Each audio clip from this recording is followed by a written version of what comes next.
Hey, you're on the path with John. This is John Ulrich. How you doing today?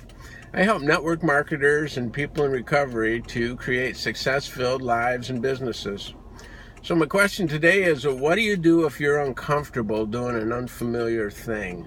For example, speaking in public or making a video is a good example.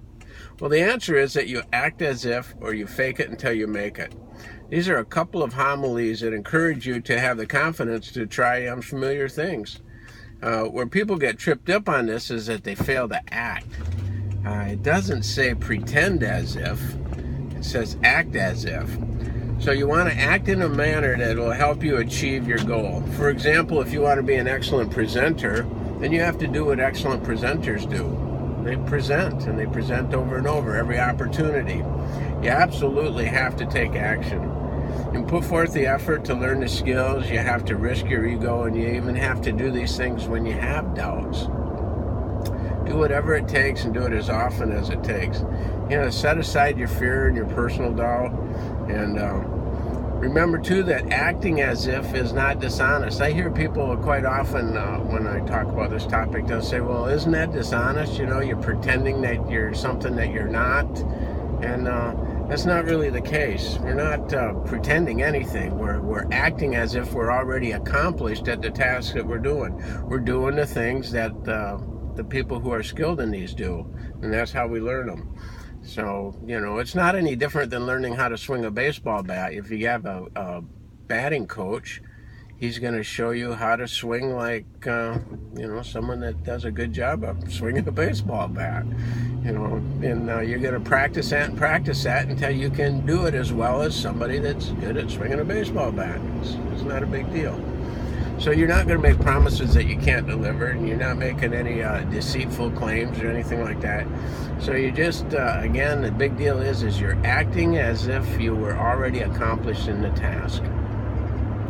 So repetition and refinement, those are the keys. So you're going to take a look and review what you've done already. And where it's good, you want to celebrate what you've done well. And then the things that need improvement, you need to work on improving them. And it doesn't mean just blindly doing it over and over and over again. Take a look at what you've done and what you don't really care for, and think about what does it take to make the improvement. How can I change this in a positive way? Remember, everything we do, we want to become efficient. We want to have economy of motion. So the other thing too is that I don't know if I mentioned that we are our own worst critics. We know that, that's a pretty common theme. But the people that are observing us, say if we're making a video, they're watching my video right now, I'm going to see it and I'm going to go, oh man, really? You did that? But hopefully, most people are going to see it and they're going to go for the content, and they're not going to really worry about every pause and stutter that I make. And if they do, well, I'm sorry. I'm learning too, I'm acting as if that I'm well accomplished at this. So the other thing is that if we're too polished, then that turns people off, because they realize then that we're not speaking from the heart. Maybe we're talking, or we're just reading from a script. So the other thing is if we have a marketing position where we have duplication, and we're too slick and too polished and too perfect, our prospects won't be able to see them doing it. So it doesn't hurt to have some flaws in there. I wouldn't deliberately put flaws in any of my presentations, because I have enough time making them perfect as it is. The flaws come by themselves. You don't have to work at that part. But anyway, we want the prospects to be able to see that they too can do it. So we want to keep it real. We want to keep it simple. And we want to remember that even the best people, the best, in this case, presenters, are not perfect. And they'll be the first ones to tell you that they had a learning curve and that they weren't that good when they first started.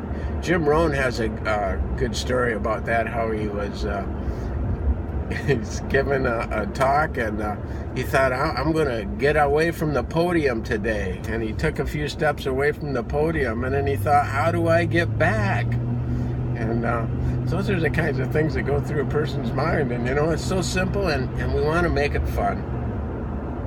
So we just want to keep doing it, and then we want to act as if. All right, well, this is John Ulrich. If you got anything out of that, it kind of fell apart at the end there, didn't it? But please like and comment and share it. And you can go to my website for blogs. It's onthepathwithjohn.com. And I'll see you next time. Thanks.